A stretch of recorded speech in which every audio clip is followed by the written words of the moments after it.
45 ವರ್ಷಗಳಿಂದ ನಿರಂತರವಾಗಿ ಕನ್ನಡ ನೆಲ ಜಲ ನಾಡು ನುಡಿಗಾಗಿ ತಮ್ಮನ್ನು ತಾವು ಸಮರ್ಪಿಸಿಕೊಟ್ಟಿರ್ತಕ್ಕಂಥ ಒಬ್ಬ ಕನ್ನಡದ ಕಂದ ಅಂತ ಹೇಳ್ಬೋದು. ಅವ್ರಿಗೆ ಈಗ 63 ವಸಂತಗಳನ್ನು ಪೂರ್ಣಗೊಳಿಸಿಕೊಂಡಿದ್ದಾರೆ. ಆ ಸಂದರ್ಭದಲ್ಲಿ ನಾವು ಕನ್ನಡ ಜಂಗಮ ಎನ್ನುವ ಬೃಹತ್ ಗ್ರಂಥವನ್ನು ಲೋಕಾರ್ಪಣೆಗೊಳಿಸುವ ಮೂಲಕ ಅವರಿಗೆ ನಮ್ಮೆಲ್ಲ ಕನ್ನಡ ಪರ ಹೋರಾಟಗಾರರು, ಸಾಹಿತಿಗಳು, ಕಲಾವಿದರು ಸೇರಿ ಒಂದು ದೊಡ್ಡ ಗೌರವವನ್ನು ಅರ್ಪಿಸ್ತಾ ಇದ್ದೀವಿ. ಈ ಸಂದರ್ಭದಲ್ಲಿ ಒಂದು ಅಕ್ಟೋಬರ್ 15ನೇ ತಾರೀಕು ರವೀಂದ್ರ ಕಲಾಕ್ಷೇತ್ರದಲ್ಲಿ ಒಂದು ದೊಡ್ಡ ಅಭಿನಂದನೆ ಕಾರ್ಯಕ್ರಮ ಮತ್ತು ಗ್ರಂಥ ಲೋಕಾರ್ಪಣೆ ಸಮಾರಂಭವನ್ನು ಹಮ್ಮಿಕೊಂಡಿದ್ವಿ. ಅದಕ್ಕೋಸ್ಕರ ನಮ್ಮ ಪತ್ರಿಕಾಗೋಷ್ಠಿಗೆ ಕರೆದ್ವಿ. ತಮ್ಮೆಲ್ಲರನ್ನ ನಾವು ಮೊದಲನೇದಾಗಿ ಸ್ವಾಗತ ಕೋರ್ತೀವಿ.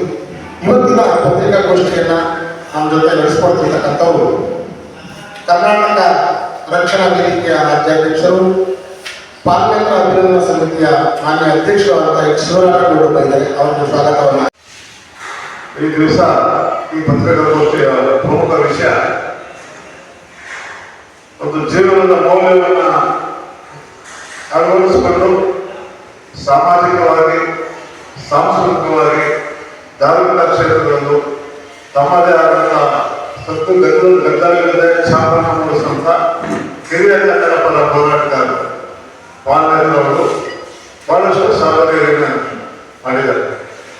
ಅವರ ಅಭಿಮಾನಿ ಬಳಗ ನಾವೆಲ್ಲರೂ ಯೋಚನೆ ಮಾಡ್ತೀವಿ. ಇಂಥ ದಿನಗಳಲ್ಲಿ ಮೌಲ್ಯಗಳನ್ನ ಕಳ್ಕೊಳ್ಳುವಂಥ ದಿನಗಳಲ್ಲಿ ಒಂದು ಅರ್ಥಪೂರ್ಣ ಕಾರ್ಯಕ್ರಮ ಮಾಡಿ ಒಂದು ಜಾಗೃತಿ ಮೂಡಿಸುವಂಥ ಕಾರ್ಯಕ್ರಮ ಮಾಡಬೇಕು ಅಂತ ಹೇಳಿ ಪಾಲ್ನೇರವರ ಅಭಿನಂದನಾ ಸಮಿತಿ ಅವ್ರಿಗೆ ಅವ್ರು ಮಾಡಿರುವ ಸಾಧನೆಗೆ ನಾವೆಲ್ಲರೂ ಅವ್ರಿಗೆ ಗೌರವವನ್ನು ಸಮರ್ಪಣೆ ಮಾಡೋಣ ಅಂತ ಹೇಳಿ ಇದೇ ತಿಂಗಳು 15ನೇ ತಾರೀಕು ರವೀಂದ್ರ ಕಲಾಕ್ಷೇತ್ರದಲ್ಲಿ ಸಂಜೆ 4 ಗಂಟೆಗೆ ಒಂದು ಕಾರ್ಯಕ್ರಮವನ್ನು ಏರ್ಪಾಡು ಮಾಡ್ಕೊಂಡಿದ್ದೀವಿ. ಅವರ ಅಭಿನಂದನಾ ಈ ಸಮಿತಿಗೆ ಈ ಒಂದು ಕಾರ್ಯಕ್ರಮದಲ್ಲಿ ವೇದಿಕೆಯ ಗೌರವಕ್ಕೆ ಪಾತ್ರರಾದಂಥ ಅನೇಕ ಗಣ್ಯರು, ನಾಡಿನ ಮುತ್ಸದ್ದಿಗಳನ್ನ ನಾವು ಅತಿಥಿಗಳಾಗಿ ಬರಮಾಡ್ಕೊಳ್ತಾ ಇದ್ದೀವಿ.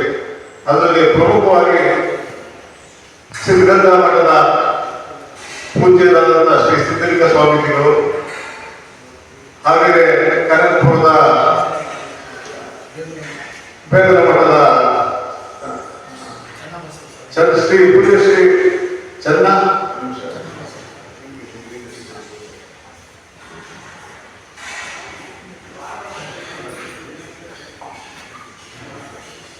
ಚನ್ನಬಸವ ಸ್ವಾಮೀಜಿಗಳು, ಹಾಗೆ ಅಧ್ಯಕ್ಷತೆಯನ್ನ ಪೂಜ್ಯ ಶ್ರೀ ಸಿದ್ಧಲಿಂಗ ಸ್ವಾಮೀಜಿಗಳು, ಪವಾಡ ಶ್ರೀ ಬಸವಣ್ಣ ದೇವರ ಮಠ ನರಗುಂದ, ಇಂಥ ಗುರುಗಳನ್ನ ನಾವು ವೇದಿಕೆ ಮೇಲೆ ಬರಮಾಡಿಕೊಂಡು ಅದರಲ್ಲಿ ಮುಖ್ಯವಾಗಿ ನಮ್ಮ ರೈಲ್ವೆ ಖಾತೆ ಸಚಿವರಾದ ಕೇಂದ್ರ ಸಚಿವರಾದಂಥ ಸೋಮಣ್ಣನವರಿಂದ ಈ ಪಾಂಡವರಿಗೆ ನಾವು ಕನ್ನಡ ಜಂಗಮ ಅಂತಕ್ಕಂಥ ಶೀರ್ಷಿಕೆಯಲ್ಲಿ ಅನೇಕ ನಾಡಿನ ಮುತ್ಸದ್ದಿಗಳು ಅವ್ರ ಬಗ್ಗೆ ಬರೆದ ಲೈಬ್ರರಿ ಒಂದು ಗ್ರಂಥವನ್ನ ಕನ್ನಡದ ಜಂಗಮ ಎಂದು ಸೋಮಣ್ಣನವರಿಂದ ಅದನ್ನ ಗ್ರಂಥವನ್ನು ಬಿಡುಗಡೆ ಮಾಡುವಂತ ಕಾರ್ಯಕ್ರಮವನ್ನು ಹಮ್ಮಿಕೊಂಡಿದ್ವಿ. ಕರ್ನಾಟಕ ಸರ್ಕಾರದ ಆ ಒಂದು ಪ್ರಾಧಿಕಾರದ ಅಧ್ಯಕ್ಷರಾದಂಥ ಎಚ್ ಎಸ್ ರೇವಣ್ಣವರ ಕೈಯಲ್ಲಿ ಆ ಹೋರಾಟಗಾರರಿಗೆ ಗೌರವ ಸಮರ್ಪಣೆಯನ್ನು ಮಾಡುವಂತ ಕೆಲಸವನ್ನು ಮಾಡಿದ್ದೀವಿ. ಇಡೀ ಕಾರ್ಯಕ್ರಮದ ಅಭಿನಂದನೆ ನುಡಿಯನ್ನ ಮಾಜಿ ಜಿಲ್ಲಾಧಿಕಾರಿಗಳು ಹಾಗೂ ಗಡಿ ಅಭಿವೃದ್ಧಿ ಪ್ರಾಧಿಕಾರದ ಅಧ್ಯಕ್ಷರು ಆಗಿದ್ದಂತ ಹಿರಿಯರು, ಸಾಹಿತಿಗಳು ಶ್ರೀ ಸೋಮಶೇಖರ್ ಅವರು ಅಭಿನಂದನಾ ನುಡಿಯನ್ನು ನಡೆಸಿಕೊಳ್ಳುವ ಮುಖಾಂತರ ಸಂಪಾದಕರಾದಂತಹ ವೈಮಂಗಲ ರಾಮೇಗೌಡರು, ಮುಖ್ಯ ಅತಿಥಿಗಳಾಗಿ ನಾಟಕ ಅಕಾಡೆಮಿ ಅಧ್ಯಕ್ಷರಾಗಿರ್ತಕ್ಕಂಥ ಕೆ ವಿ ನಾಗರಾಜಮೂರ್ತಿ ಅವರು, ಫೌಂಡೇಶನ್ ಗುರುನಾಥ್ ಕೊಳ್ಳೂರು, ಇದೊಂದು ಮೌಲ್ಯಾಧಾರಿತ ಅರ್ಥಪೂರ್ಣವಾದಂತಹ ಕಾರ್ಯಕ್ರಮ ಆಗಬೇಕು. ಎಲ್ಲ ಒಂದು ಕಡೆ ಉತ್ತಮ ಸಂದೇಶವನ್ನು ಕೊಡಬೇಕು. ಆ ನಿಟ್ಟಿನಲ್ಲಿ ಹೆಬ್ಬುಳಿಯರು ಶ್ರಮಪಟ್ಟು ಈ ಕಾರ್ಯಕ್ರಮವನ್ನು ನಾವು ಯಶಸ್ವಿಗೊಳಿಸಬೇಕಂತ ಪಾರ್ಲಿಮೆಂಟ್ ಅಭಿನಂದನಾ ಸಮಿತಿ ವತಿಯಿಂದ ಅವರಿಗೆ 15ನೇ ತಾರೀಕು ನಾವೇನು ಅಭಿನಂದನೆಯನ್ನು ನಡೆಸ್ತಾ ಇದ್ದೀವಿ.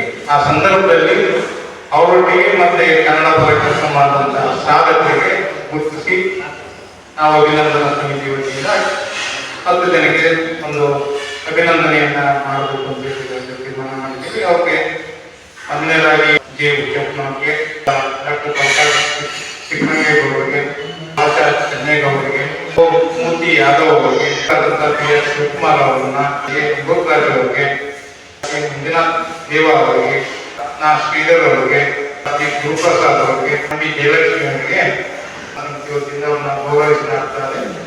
ನಿಜವಾದಂಥ ಹೋರಾಟಗಾರ, ಸ್ವಾರ್ಥದ ಹೋರಾಟ ಮಾಡಿಲ್ಲ ಇಲ್ಲಿಂದ ಪಾಲ್ನೇತ್ರ. ಒಬ್ಬ ಕನ್ನಡ ಪರ ಹೋರಾಟಗಾರ ಅಂತಂದ್ರೆ ಹೇಗಿರಬೇಕು, ಯಾವ ಭಾಷೆಗೆ ಗೌರವ ಕೊಟ್ಟುಕೊಂಡು ಹಲವಾರು ವರ್ಷಗಳಿಂದ ಕನ್ನಡ ಸೇವೆಯನ್ನು ಮಾಡುತ್ತಾ ಇರುವಂಥ ಪಾಲ್ನೇತ್ರ ಅವರಿಗೆ ನಾಡಿನ ಎಲ್ಲ ಸ್ವಾಮೀಜಿಗಳು ಒಂದು ಉದ್ದೇಶ. ಈ ಉದ್ದೇಶ ಏನಂತಂದ್ರೆ ಕೊಡುಗೆ ನಮ್ಮ ಕನ್ನಡ ನಾಡಿನ ಕನ್ನಡ ಹೆಮ್ಮೆಯ, ಇದು ಸ್ವಾರ್ಥದ ಹೋರಾಟ ಮಾಡ್ಕೊಂಡಿದ್ದವರಲ್ಲ ಪಾಲ್ನೇತ್ರವರು ದಿನನಿತ್ಯ ಹೋರಾಟದ ಚಿಂತೆ ಯಾವ ತರ ಅಂತಂದ್ರೆ ಕನ್ನಡಕ್ಕೆ ಏನಾದರೂ ಬಂದು ಬಂದಾಗ ಧ್ವನಿ ಎತ್ತುವ ಕೆಲಸಕ್ಕೆ ಕೈ ಹಾಕ್ತಾರೆ. ಆ ಕನ್ನಡದ ಚಿಂತೆಯನ್ನು ಇಡೀ ಕರ್ನಾಟಕಕ್ಕೆ ಹಂಚುವಂತ ಕೆಲಸನ ಮಾಡ್ತಾರೆ. ಅವರಿಗೆ ನಾವು ಮಾಡಬೇಕಾಗಿರೋದು ಒಂದೇ ಒಂದು, ಅವರಿಗೆ ಗೌರವ ಕೊಡಬೇಕು. ಹಲವಾರು ಅವ್ರಿಗೆ ಗೌರವ ಕೊಟ್ಟರೆ ಇನ್ನೂ ಕನ್ನಡ ಹೋರಾಟಗಾರರಿಗೆ ನಾವು ಗೌರವ ಕೊಟ್ಟಂಗೆ ಅಂತ ಮುಖ್ಯಮಂತ್ರಿಯಿಂದ ಮಾನ್ಯ ಶಿವರಾಮೇಗೌಡರ ಅಧ್ಯಕ್ಷತೆ ನಿಮ್ಗೆಲ್ಲ ಗೊತ್ತಿದೆ. ಇವತ್ತು ಎಷ್ಟರ ಮಟ್ಟಿಗೆ ಕನ್ನಡ ಪರ ಹೋರಾಟಗಾರರು ಯಾವ ತರ ಆಗ್ತಿದ್ದಾರೆ ಅಂತ. ಅಂತ ಸಂದರ್ಭ ನಮ್ಮ ಶಿವರಾಮೇಗೌಡರು ಪಾಲ್ನೇತ್ರ ಅವರಿಗೆ ಅಭಿವೃದ್ಧಿ ಮಾಡುವಂತ ಸಂದರ್ಭದಲ್ಲಿ ನಾನು ಮುಂದೆ ನಿಂತಿದ್ದೇನೆ. ಅವರ ಮಾರ್ಗದರ್ಶನದಲ್ಲಿ ಒಂದು ಸಮಿತಿಯನ್ನ ಮಾಡ್ತಾ ಇದೀವಿ. ಕಾರ್ಯ